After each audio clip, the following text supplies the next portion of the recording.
Vladimir Putin recognized in Ukraine. In Ukraine. Ukraine eventually. Специальной военной операции.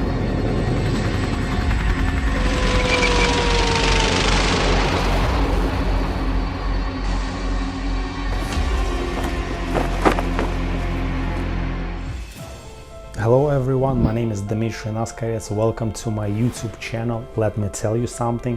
I'm a business manager here in New York City at the Sharova Law Firm, and today in this video I'm going to speak about two things. Number one, I'm going to speak about politics. I'm going to speak about war in Ukraine, my perspective, some useful information for you. And number two, I'm going to speak about NFTs. You know, nowadays like maybe 30% of YouTube is devoted to the topic of NFTs. A lot of people talk about NFTs, but hopefully in my video you're gonna find something interesting and new. And yes, I'm gonna combine those two topics, NFTs and war in Ukraine. Thank you very much for your attention. Thank you very much for tuning in, and let's go.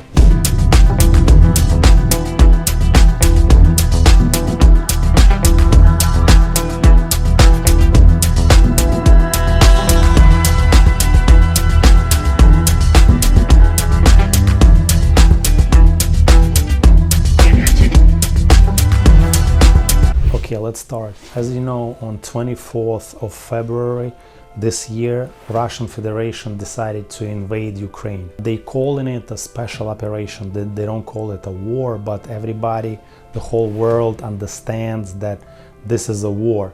Russia is trying to take over Ukraine, particular parts of Ukraine, to have access to Crimea, which they took already in 2014. And this is a really horrible experience to Ukraine. Ukraine is a big nation. It's not like a small country like, for example, Belarus, where I'm from. Ukraine is a big territory and it's 50 million people is the population, but still, you know, Russia is a way bigger, and Russia has a lot of oil, a lot of natural gas every day.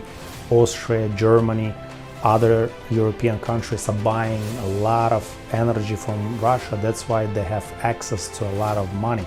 And also their military, because of the Soviet Union Cold War, when it was a competition with the United States who's gonna have a better army. Russia has a lot of tanks, a lot of helicopters, a lot of jets, a lot of different bombs, rockets, machine guns, and also a lot of people. Population of Russia is 150 million people, so their army is 1 million. So this is a terrible conflict for Ukraine. They openly saying to the whole world that we are fighting not Ukraine, we are fighting United States influence and NATO in Ukraine. You know, so they attacking Ukraine, but they basically saying we want to attack. This is a horrible conflict. The whole world is against Russia and everybody support, I mean, you know, civilized world support Ukraine. People try to help, countries sending money, military. And me, myself, I want to participate in this energy of support of Ukraine and Ukrainian military. I was born in Belarus. Nowadays, our nation is controlled by a dictator. His name is Alexander Lukashenko, and he is under the influence of Putin. So he basically, without asking the people of Belarus, allowing Russian army to attack Ukraine from the territory of Belarus. So now, if I see Ukrainian, for example, in New York City, and he's asking me where I'm from, and I'm telling him that I'm from Belarus, so he can say that I'm basically attacking his country because from the territory of Belarus, you know, Russian forces is attacking his nation. He will be right a little bit, you know, but me and a lot of Belarusian people, we don't support this war. This is a horrible conflict. Everybody in Belarus, in any Russian-speaking country, has a grandfather or great-grandmother who participated in World War II. And those people, they were always telling us the main thing that we want for our children is not to have war during their lifetime. And here we go. Thanks for the Russian government, we have a war in the center of Europe. And this is a war not between different nations and different people of different religion. It's basically a war between brother and sister. This is crazy, but this is actually happening. There is a Belarusian battalion, like a small amount of soldiers from Belarus. They went to Ukraine and they fight against Russia together with the Ukrainians. This is a very brave people. I'm not a hero myself. I cannot fly to Ukraine tomorrow and start shooting Russian soldiers. I have business, I have family in United States, and also I'm not a military person, but every day I walk streets of Brooklyn, Queens, Manhattan, and I think how I can help to stop this nonsense. I can write a letter to Putin, I can write a letter to Lukashenko saying like, listen, stop this nonsense, what are you doing? I can shoot videos about this, but how I can help that? People in Ukraine, they need money. Cities are bombed, a lot of buildings destroyed, kindergartens, hospitals. So Ukraine need a lot of energy and money to start the process of restoration. Also, Ukrainian military, they need a lot of money to buy guns to fight Russian Federation. They have way bigger army, so Ukraine, they need to buy bullets, to buy machine guns, pistols, tanks, airplanes, rockets, system to protect themselves. So that's why I'm walking around and I'm thinking how I can help. So I pay attention to NFT technology first time when I receive a phone call. It was several years ago. I work at the law firm, and the phone call was from a gentleman in New York City. He was looking for a lawyer who can help him to challenge the NFT ownership. Basically, somebody owned NFT, and this gentleman was claiming that he is the real owner because he had the blockchain information that can prove that he is the owner of this non-fungible token. So that's how I heard about NFT for the first time, and I started doing the research, and I understand that this is a modern technology of owning something, a picture or piece of video or sound on the blockchain. For a lot of people it's kind of complicated, right? But for me, I understand that this is first people who jump into this game are people who like collectibles. Everybody was collecting something when they were young. In the United States, a lot of people are collecting sport cards, for example, and this is just a piece of paper covered with plastic, and it's, for example, Michael Jordan is there. So when he was a rookie, nobody knew him. You buy this picture of him, it was very cheap, but then he became famous basketball player, and now this piece of paper, this card, is very valuable. You can sell it on eBay. So the same thing with NFTs. People buy pictures of different characters from the cartoon, or for example the first tweet that was ever tweeted, and then they collect this, and the main difference is that it's not in your pocket, it's not on the shelf, it's not a physical piece of paper, it's a picture, and it's in your cell phone, and it's on the wallet of the same wallet, like you have cryptocurrency, for example Ethereum or Bitcoin, and it's in your phone. Anytime you can take your phone, you can look at this picture, and this picture is registered on the blockchain, so you can prove that it's actually yours, and you have a feeling that you own it. So I was walking, the streets of New York City. I'm thinking about how I can help Ukraine, and that's how I came up with the idea to create an NFT collection, and all money that they were collected from sale of these NFTs gonna go to Ukraine, to Ukrainian army,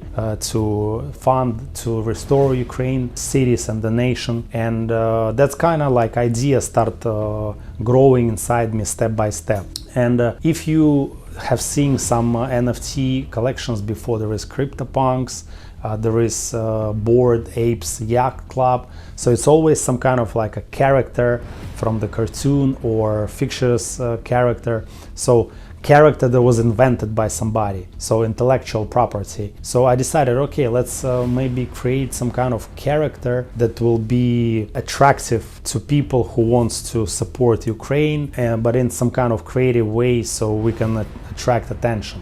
My family, we are having French bulldogs since 2014, and I'm jumping to the topic of the dogs because you're gonna understand why. One of our dogs, her name is Penelope. She was actually born in Ukraine, and when she was like maybe 1 month old, she was shipped to New York City, and that's how we got it. We didn't order her from Ukraine, it just she was here in New York, and we kind of adopted her. So Penelope, she's a very nice dog, very interesting character, very energetic, and French bulldogs is nice dogs. I like them very much. They kind of stubborn, but they look cute, and they very good companions. They live in the apartment together with you. They look at you, they listen to you. They're not those type of dogs that you need to go outside and play with them 15 minutes. They need to run a lot, you need to train them. No, they're just like a pillow with the legs, and they kind of chunky, and they walk to the street like maybe for 2-3 minutes, and then they're telling me like, okay, let's go back, especially when it's cold. So I decided, okay, let's create an NFT collection based on the French bulldogs as the character. And Penelope, she's a female puppy, and one time I was reading New York Times. I'm following Ukrainian news almost every day, and it was very interesting character about female military officer from Ukraine. It was very inspirational story because she was a regular woman, she was working at the bank, very successful. And then when the war started, she decided not to leave her residence, not to leave the country, not to immigrate to Hungary or Poland or any nation that accepting Ukrainians right now, including United States. She decided, no, I'm gonna stay here, I'm gonna take machine gun in my hands, I'm gonna put the military uniform, and I'm gonna start fighting the Russians. That was very powerful message for me, because not a lot of armies in the world accept women as officers and allow them to fight to shoulder to man with machine guns. And I like this story a lot, because at this time I believe that when I read this article for the first time, that Ukraine can win this war, because the spirit of the nation, the woman is ready to go and fight for the nation, and man is supporting this, the whole world supporting this, New York Times supporting this. So this is a powerful message, and I don't know how probably Russian military people, generals, people close to Putin also read this. And I don't know why they don't understand that they're not gonna win with their alcoholic soldiers, coming from Russia, stealing washing machines from the apartments, calling their wives, telling like, listen, I stole the piece of gold. So this is kind of Israeli style military, they're not gonna lose, I think. So I like this idea, so I decided to put this into the list of ideas in my NFT collection. So in the end, we have the following. The name of the collection will be Frenchy Squad. I told you why, because it's based on the French bulldogs, and it will be 9,999 of them. Why it's so many? Because I'm sure a lot of people in the United States and in other countries, they want to support Ukraine, so we don't need 1, 2, 3, 4, 5 NFTs. We need a lot, because I want to start some kind of movement. And all the characters will be female military officers and soldiers. Some of them gonna have pistols, some of them gonna have machine guns, some of them gonna have knives, grenades, and some of them gonna wear military uniform, some of them gonna wear police uniform. So this, I just started working on it a couple days ago. I have 4 people on my team who are gonna help me to accomplish this NFT collection. Everybody is Russian speaking. One computer engineer from Russia, he's supporting this idea, so he joined our team. One person from Ukraine, he is the marketing guy, and he actually, we talk with him every day, and I hear the noise that they have this security system in his village, that everybody needs to go and hide in the basement because the Russian rockets are coming. So it happened like every other hour. So he's from Ukraine, and the artist who is creating this collection, she is from Belarus like me, but she's in exile. She's a political refugee.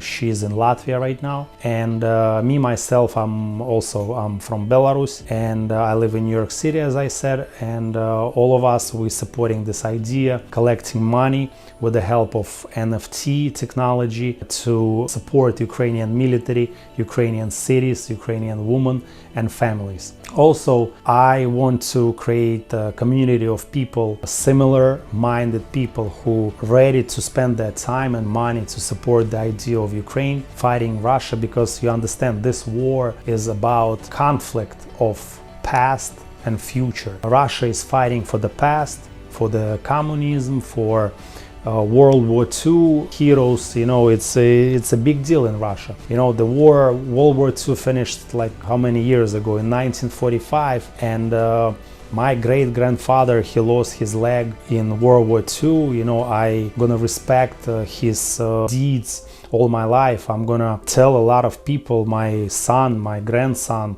granddaughter, that our great-grandfather, he was a hero. He fought fascists and Nazis from Germany together with other nations, you know. But I think Russia, they kind of, the government lost their mind about this World War II. It happened many years ago, but still they behave. It's like the only accomplishment of Russian people in 20th century, you know. So they claiming that Ukrainians are fascists and they were fighting together with Germans against Soviets, you know. So it's all nonsense. There is people who support neo-Nazi movement in each country, you know, like, but Ukrainian nation is a progressive nation. In 2014 they fought successfully corrupted government of theirs. They choose new government, you know, they want to live a modern European life, and Russia is against that. You need to understand, this is not my opinion, it's opinion of a lot of people who follow politics, that Russian government hate Ukrainian nation because they proved to the whole world that nation can stop dictators and corruption in their government themselves. So that's what happened in Ukraine in 2014, and Russian government, they don't want this happen in Russia. They don't want to lose power. As you know, since 2000, when Putin came to power, he, together with his clan of people tied people close to him, they stole a lot of money. Like some people from some experts are saying $1 trillion, and they stole this money from the nation of Russia. Instead of selling oil and investing all this money into roads, into technology, building like a Silicon Valley of Russia, no, let's buy some kind of football clubs in London, let's buy yachts, let's buy real estate in France and Italy for our families, for our children, and that's it. They want to keep this capital to themselves, they want to lose power, and that's why, okay, let's attack Ukrainian. Well, what a great idea. But of course, you're gonna agree with me that this is beginning of the end, and nobody will be surprised if some parts of Russia, you know, maybe start separate movement of leaving Russian Federation, you know, because this is crazy, you know, attacking Ukraine. Now it's only how many days, like second month of this war. So some Russians, you know, they kind of like drunk of this idea that Russia is a great power, military number 2 in the world. We can do the same like Americans can do with Iraq. We can invade Ukraine, for example, if we want. But soon, because of sanctions, because of crazy government, you know, everything is a secret in Russia. It's not like, you know, everybody wake up happy and there is like truthful information about the government activities on TV or newspaper, or you can go and sue in court any politician, you know, for example, like in the United States. No, in Russia everything is a secret. Nobody knows what Putin is doing. He's not asking anybody, you know, like, so this is a conflict between past and future, where Russia is the past and Ukraine is the future. So let's support the future. If you are interested in this NFT collection of mine, which is called Frenchy Squad, in the description to this video I'm gonna put Twitter and Discord that you can join. It's still very early. It will be, I need like maybe another month to finish the whole collection, but we're gonna start sharing the information with the audience regarding why you need to invest your time and money, cryptocurrency, Ethereum, in this project. We're gonna create a very unique smart contract for this NFT collection, so it will be not only a way for you to support Ukraine, also to make some money in the future, because we're gonna build a token for the community. We're gonna call it Frenchy Coin. Also, we're gonna create DAO, decentralized autonomous organization. That's a new way for community to make money. And also, hopefully, you're gonna meet new people, like-minded people who are interested in the same thing like you. That's the information. I purchased NFT myself before, and it was actually also political. As I said, I'm from Belarus, and we had a opposition leader. Her name is Svetlana Tikhanovskaya, and one of artists from Belarus, his name is Mitya Pislyak, he created an NFT devoted to Svetlana Tikhanovskaya, and I actually bought this NFT and I have it in my collection.